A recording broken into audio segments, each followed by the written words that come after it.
Bueno, dentro de ese proceso mencionamos el ataque químico. Este es un ejemplo de una PCB aún sin trabajar, en donde observamos el FR4 y las dos capas de cobre. Aquí vemos un ejemplo multicapa, en donde tenemos la parte interna, el material de doble capa que se procesan primeramente y después las capas externas. El proceso es aplicar lo que es el fotoresist, que ya vimos que se utiliza un tipo de micadora.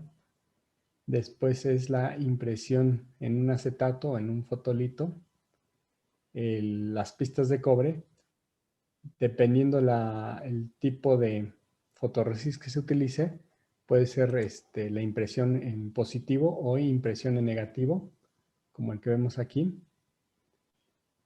Ajá, hay de los dos tipos el material fotoresist. En general el que se utiliza es el que vemos en el lado derecho, que es la impresión positiva. Lo que vamos a cubrir de la luz ultravioleta para retirar el cobre, que es todo lo que lo rodea. Ajá, estos son dos tipos de materiales que se pueden utilizar.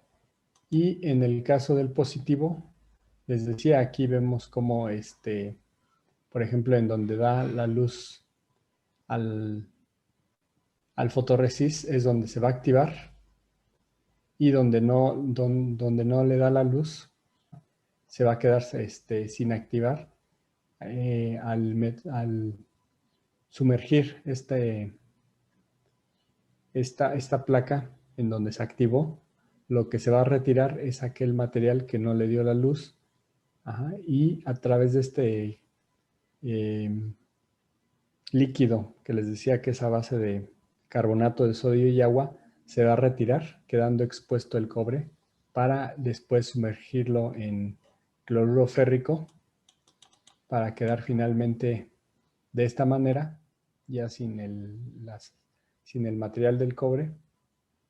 Después el siguiente proceso es retirar el fotorresist residual, que es igual sumergiéndolo en el mismo material, en el carbonato de sodio, solamente que con mayor tiempo de exposición a este líquido, para que finalmente nos queden las pistas de cobre.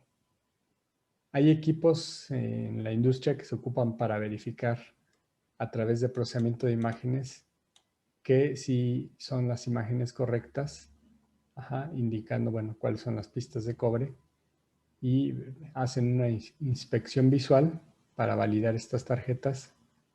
Y ya una vez que se trabajó las PCBs en las dos capas, el siguiente paso es hacer el sándwich a través de las pistas ya grabadas en la capa interna, el prepreg o el pegamento en la siguiente capa, y las otras capas de cobre en las capas externas.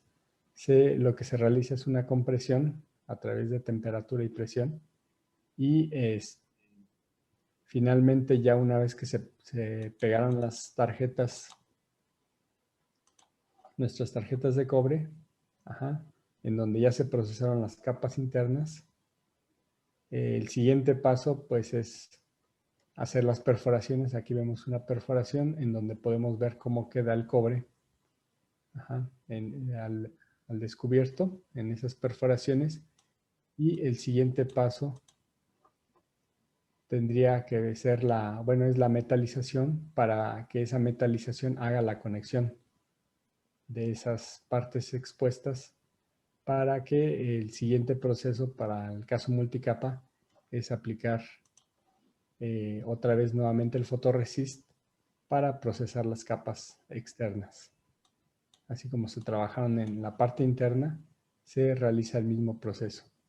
Ya una vez que se hace el ataque del cobre en las capas externas, el siguiente paso pues, es la metalización.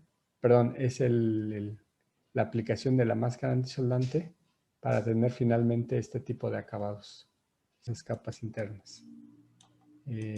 Aquí vemos otros diferentes procesos, otros 3 diferentes procesos. Mencionamos de los diferentes tipos de vías que existen o conexiones internas, cómo se veían físicamente.